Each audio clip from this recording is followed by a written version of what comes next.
एक बार की बात है, गौतम बुद्ध अपने शिष्यों को जिंदगी से जुड़ी अच्छी बुरी चीजों का ज्ञान दे रहे थे। सभी शिष्य उनकी बातों को बहुत ध्यान से सुन रहे थे। उन सभी में एक शिष्य ऐसा था जिसे प्रश्न पूछने की बहुत आदत थी। वो उठकर गौतम बुद्ध के पास गया और उनसे बोला, आप हमें जिंदगी के बारे में जो कुछ सिखा रहे हैं उस सब का क्या फायदा? क्योंकि हम में से बहुत से बच्चों को यह भी नहीं पता कि हमारे जीवन का मूल्य क्या है और यह जीवन हमारे लिए कितना कीमती है। पहले आप हमें यह बताइए कि इस जीवन का मूल्य क्या है। अपने शिष्य की बात सुनकर गौतम बुद्ध अपने कक्ष में गए और एक चमकता हुआ पत्थर का टुकड़ा लेकर आए। वो टुकड़ा उन्होंने अपने शिष्य को दिया और बोले, मैं तुम्हें इस जीवन का मूल्य तब बताऊंगा जब तुम इस पत्थर का सही मूल्य पता लगा कर आओगे। साथ ही यह ध्यान रखना कि तुम्हें यह पत्थर का टुकड़ा किसी को बेचना नहीं है। गौतम बुद्ध की बात मानकर वो शिष्य बाजार की तरफ चला गया। बाजार में सबसे पहले उसकी नजर एक फल बेचने वाले पर पड़ी और उसने वो पत्थर उस फल वाले को दिखाया और बोला, इस पत्थर के बदले आप मुझे कितने फल दे सकते हो? फल वाला बोला, यह पत्थर कुछ खास तो नहीं है, लेकिन फिर भी इसके बदले में तुम्हें 10 केले दे सकता हूं। वो शिष्य उस पत्थर को लेकर आगे चला गया। फिर उसे एक सब्जी वाला मिला। शिष्य ने उस सब्जी वाले से उस पत्थर की कीमत पूछी। सब्जी वाले ने उस पत्थर को ध्यान से देखा और बोला, इस पत्थर की कीमत के बदले में तुम्हें ज्यादा से ज्यादा एक बोरी भरकर सब्जियां दे सकता हूं। इसके बाद वो शिष्य उस पत्थर को लेकर एक सोने के व्यापारी के पास गया। उस पत्थर के टुकड़े की चमक देखते ही उस सुनार ने उसकी कीमत 100 सोने के सिक्के लगाए।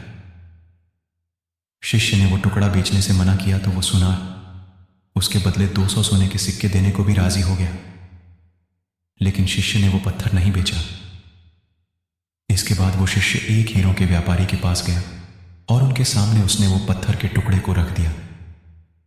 उस पत्थर को देखते ही हीरों के व्यापारी ने एक साफ कपड़ा बिछाया, उस पत्थर को उसके ऊपर रखा, फिर उसकी परिक्रमा की और हाथ जोड़कर उस पत्थर को कपड़े में लपेटते हुए वो बोला, तुम जिसे मामूली पत्थर समझकर उसकी कीमत पूछ रहे हो, असल में यह एक बेशकीमती रूबी है।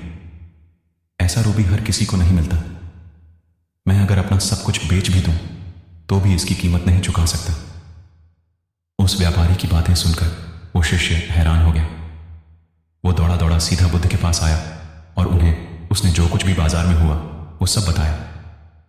उसकी अचरज भरी बातें सुनकर गौतम बुद्ध बोले, तुम्हारे सवाल का जवाब इस रूबी की कीमत में ही छिपा है। हमारा जीवन भी एक रूबी है। रूबी की तरह यह भी बेशकीमती है, लेकिन हम इस बात को हमेशा नजरअंदाज करते हैं और अपने जीवन का मूल्य नहीं समझते। हम दूसरों को देखकर और उनके जैसा जीवन जीने की कोशिश में अपने जीवन की कीमत को कम कर देते हैं।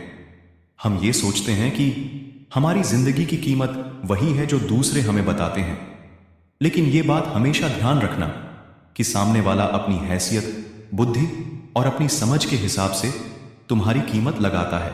जिंदगी सिर्फ एक बार मिलती है, इसलिए इसको बर्बाद ना करें। अपनी जिंदगी को उतना ही कीमती समझें जितना कीमती आप अपने बैंक में रखें रुपयों को समझते हैं। आज के समय में लोग अपनी जिंदगी से ज्यादा कीमती प्यार, पैसों और दिखावे से भरी चीजों को समझते हैं। प्यार के चक्कर में लोग सुसाइड कर लेते हैं।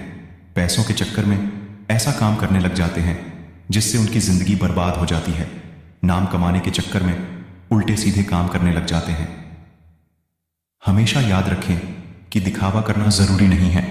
प्यार दोबारा मिल सकता है, पैसा फिर कमाया जा सकता है, लेकिन जिंदगी को फिर से पाया नहीं जा सकता।